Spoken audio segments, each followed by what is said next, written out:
ضروری ہے وہ اس لیے کہ اس صنف کا سلیقہ پتہ لگے، لفظوں کی در و بست کیسے ہے پتہ لگے، خیال کو ایسے کس طرح ایسے پیش کرنا ہے کہ اس میں وہ ترفع آ جائے، وہ معلوم ہو۔ اور باقی تو فن ہے کہ اس میں کہ کس طرح سے بحروں کا استعمال کیسے کیا گیا، اور اس میں قافیہ، ردیف اور وغیرہ وہ کیسے استعارہ کیسے بنایا گیا، علامت کیسے بنائی گئی، تشبیہ کیسے بنائی گئی، رعایت لفظی کیسے استعمال ہوئی، اور کنایہ کیسے آیا۔ یہ ساری تربیت جو ہے نا وہ آپ کو پھر اساتذہ کو پڑھنے سے یا دوسروں کے اشعار پڑھنے سے آتی ہے۔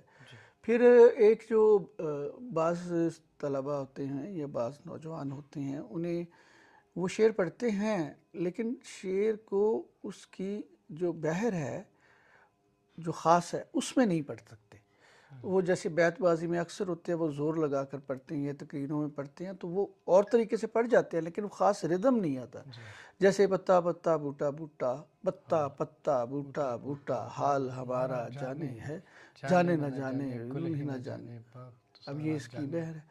اب میں اس کو دوبارہ پڑھتا ہوں، پتا پتا بوٹا بوٹا، حال ہمارا جانے ہے، جانے نہ جانے گل ہی نہ جانے، باغ تو سارا جانے ہے۔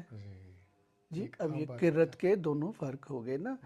اب جب تک وہ نیا لکھنے والا اس کو اس کی بحر یا ردم میں نہیں پڑھتا وہ بحر سیکھ نہیں پائے گا۔ اچھا، بحور کا سیکھنا بہت اچھی بات ہے، اوزان کا اور اس کا سیکھنا جو ہے یہ ضروری ہوتا ہے، لیکن جب آپ صرف عروض سیکھ لیتے ہیں اور اس کے بعد آپ سوچتے ہیں کہ میں شاعری کروں، اور یہ سوچتے ہیں کہ پہلے ہی مصرے میں کہ یہ کس بحر میں چلا گیا، یا بحر پہلے سوچتے ہیں تو پھر آپ اس کے اندر شعر لکھنے کی کوشش کرتے ہیں تو آپ گڑبڑا جائیں گے بالکل۔ آپ اس میں اصل میں ہوتا ہے خیال۔ جب آپ کی وہ جو اساتذہ نے کہا نا کہ یہ شعر یاد کرو، اس کا مطلب یہ ہے کہ اتنے پڑھو اتنے پڑھو اتنے پڑھو کہ وہ ردم آپ کے اندر بیٹھ جائے، وہ بحر آپ کی حلول کر جائے اندر۔ جب خیال آئے گا تو وہ خود بخود ہی ایک وزن میں ایک بحر میں آ جائے گا۔